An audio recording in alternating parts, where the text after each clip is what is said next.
할렐루야. 오늘도 주님 앞에 찬양과 경배함으로 나오시는 예림의 모든 성도님들과 모든 예배자들 되시기를 주님의 이름으로 축복합니다.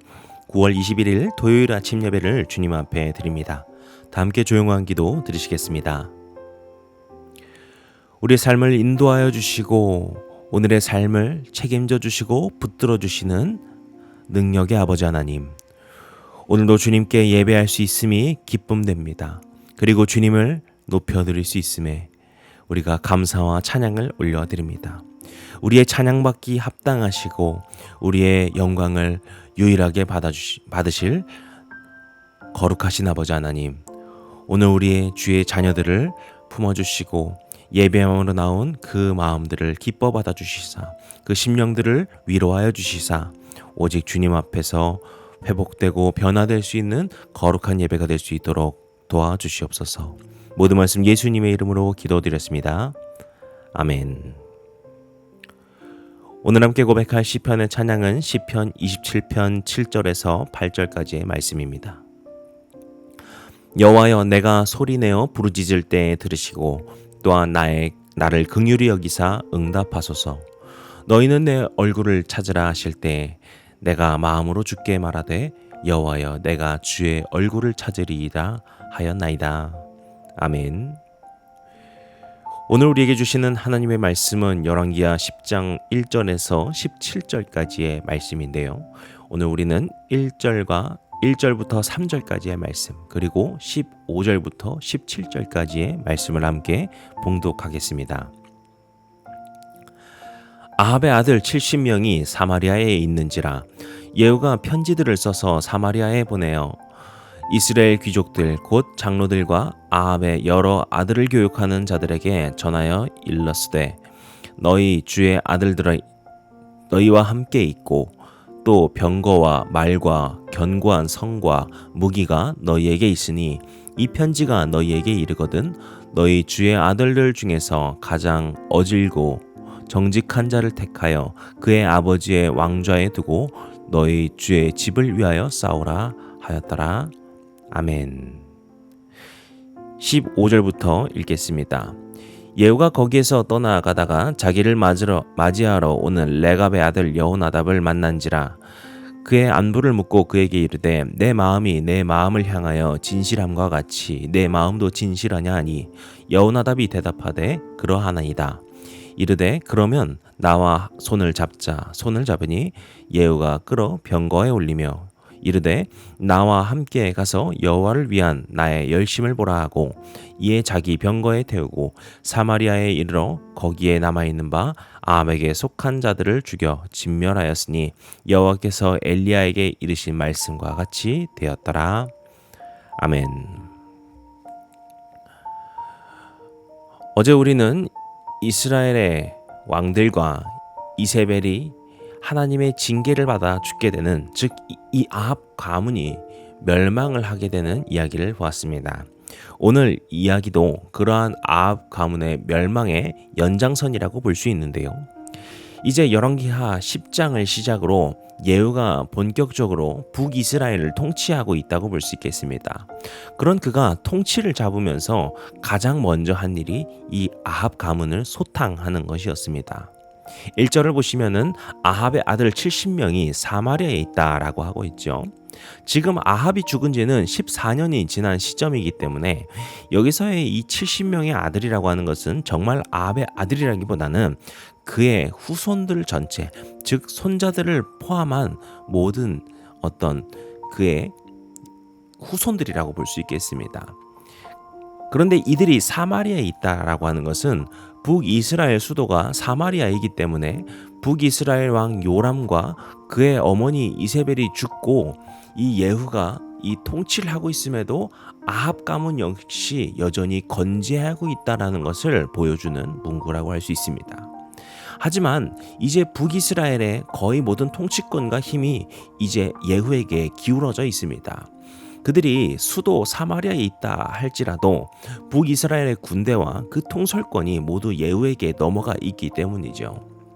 그래서 예후는 사마리아에 있는 귀족과 장로들, 그리고 아합의 이 후손들을 교육하고 있던 사람들에게, 즉 그 아합의 후손들과 여전히 가까이 하고 있었던 사람들에게 편지를 보내게 됩니다. 그 편지에서 예후는 너희 주의 집을 위하여 싸우라 라고 하고 있죠. 그리고 이 편지를 받은 자들은 예후를 두려워하고 충성을 맹세하게 되고 그 아들들 모두를 참수하여서 그 머리를 담아오라라고 하는 그 명령에 순종하여서 그 모두를 죽이게 됩니다. 이것이 11절까지에 나오는 이야기입니다. 그리고 12절부터는 이제 예후가 사마리아로 가는 길에서의 이야기인데요. 이때 유다 왕 아하시아의 형제들을 만나게 됩니다. 이들 역시 어제 말씀드린 것처럼 유다 왕 아하시아가 이미 아합의 가문의 한 일원인 것처럼 이들의 형제 역시 그와 같은 사람들이라고 볼 수 있겠죠.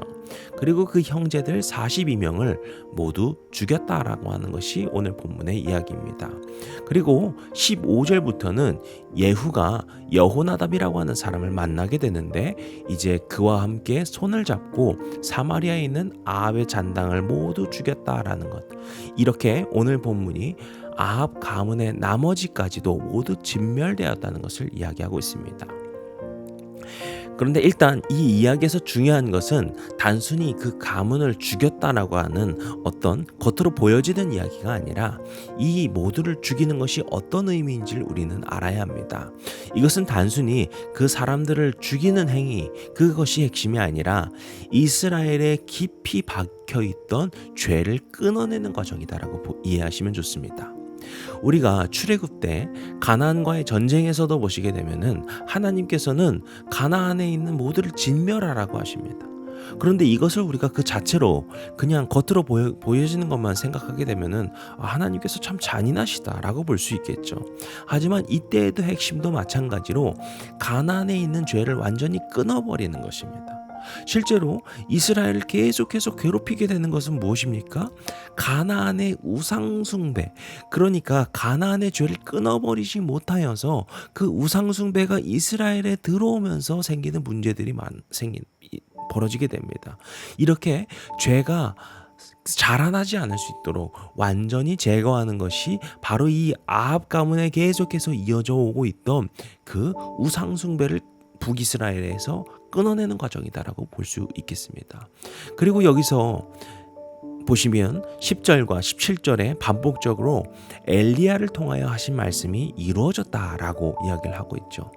엘리야는 누구입니까? 아합 시대 때 활동하였던 선지자입니다. 그리고 아합과 이세벨의 그 바알 아세라 선지자들과 어떤 영적인 대결을 하는 등에 계속해서 그 아합 가문의 죄를 선포하고 대립하였던 그 하나님의 사람이 엘리야였습니다. 그리고 그러하였기 때문에 이 아합은 또 이 이세벨은 계속해서 엘리야를 괴롭혔고 죽이려 하였고 어렵게 하였던 사람이었죠. 이 아합과 그 가문이 계속해서 하나님의 사람들을 괴롭혔던 그 죄의 값을 이제 받게 되었음을 오늘 본문이 보여주고 있는 것이죠. 저는 이런 의미에서 우리가 지난 말씀에서도 나눴지만 오늘 본문 중에 앞서도 이야기했지만 예후가 보낸 편지 내용 가운데 너희 주의 집을 위하여 싸워라 라고 하는 그 말씀을 묵상하게 됩니다. 또 오늘 본문 마지막에도 보시게 되면은 16절에 보시면은 나와 함께 가서 여호와를 위한 나의 열심을 보라 라고 하는 말을 하고 있죠. 그러니까 우리가 앞서 말씀드린 것처럼 이 상황들을 겉으로 그냥 보여지는 것만 생각하게 되면은 참 가혹하고 또 잔인하고 이런 것들을 느낄 수 있습니다. 그런데 이것이 만약에 누구의 복수심에서 이루어졌다던가 아니면 전쟁의 논리로 패배자들을 그냥 다 처단한다라고 하는 관점으로 본다면은 그럴 수도 있을 것입니다. 하지만 이것은 말씀드린 것처럼 이스라엘에 깊이 뿌리내리고 있던 그 죄악을 우리가 어떻게 다루어야 할 것인가에 대한 문제입니다. 그리고 하나님의 말씀은 이 하나님의 집, 하나님의 나라를 위하여서 싸워야 된다. 하나님의 나라를 위하여서 너희가 열심을 다해야 된다라고 하는 것이고 그것은 이 죄로 잠식되어 있던 이 이스라엘을 그 죄의 근원과도 같았던 아합 가문을 멸함으로써 정결케 하는 과정이다라고 보시는 것이 좋습니다. 하지만 그렇다고 해서 우리가 이 시대에 적용할 때 믿지 않는 사람들을 우리는 다 때려잡아야 할 것인가? 우리는 당연히 그렇게 생각해서는 안 되겠죠. 이것을 때문에 우리는 바라볼 때 우리 자신의 죄를 어떻게 다뤄야 할 것인가를 생각해 봐야 하는 것이죠. 이 아합 가문을 완전히 멸하여서 북이스라엘의 죄악을 제거한 것처럼 우리도 우리 안의 죄를 어떻게 다뤄야 한다는 것입니까? 이 죄는 남겨놓고 이 죄는 어쩔 수 없는 것이고 이 죄는 다음에 없애자 이렇게 하는 것이 아니라 이 아합 가문이 멸하게 되는 것처럼 우리도 우리 안에 있는 죄를 완전히 멸하고 없애야 한다는 것을 말하고 있는 것이죠. 그렇게 우리가 죄로부터 정결함을 입는다라고 하는 것은 무언가에 타협을 하는 것이 아니라 완전히 없애는 것을 말한다는 것입니다. 사랑하는 성도 여러분, 오늘 우리가 이 하루를 살아가면서 이렇게 죄를 완전히 끊어냄으로써 정결함을 입는 주의 자녀들, 거룩한 주의 백성들 되시기를 주님의 이름으로 간절히 축복합니다. 기도하시겠습니다. 오늘도 우리를 새롭게 하여 주시고 거룩하게 정결케 하여 주시는 주님, 오늘 우리가 함께 묵상한 이 말씀들을 마음으로 기억하고 새기면서 우리도 주님 앞에 오늘 하루를 살아갈 때 거룩함으로 살아갈 수 있는 주님 앞에 모든 죄를 씻고 나아갈 수 있는 복된 삶을 살 수 있도록 인도하여 주시옵소서. 오늘 하루의 모든 삶이 주님 앞에 기쁨되는 삶이 될 수 있도록, 악을 행하는 것이 아니라 주의 선을 행하는 삶이 될 수 있도록 도와주실 것을 믿사오며 모든 말씀 예수님의 이름으로 기도드렸습니다. 아멘. 이제 우리 주기도문 함께 드리심으로 오늘 예배를 마치도록 하겠습니다. 하늘에 계신 우리 아버지여, 이름이 거룩히 여김을 받으시오며 나라의 마옵시며 뜻이 하늘에서 이룬 것 같이 땅에서도 이루어지이다. 오늘날 우리에게 일용할 양식을 주옵시고 우리가 우리에게 죄 지은 자를 사하여 준 것 같이 우리의 죄를 사하여 주옵시고 우리를 시험에 들게 하지 마옵시고 다만 악에서 구하옵소서. 나라와 권세와 영광이 아버지께 영원히 있사옵나이다. 아멘.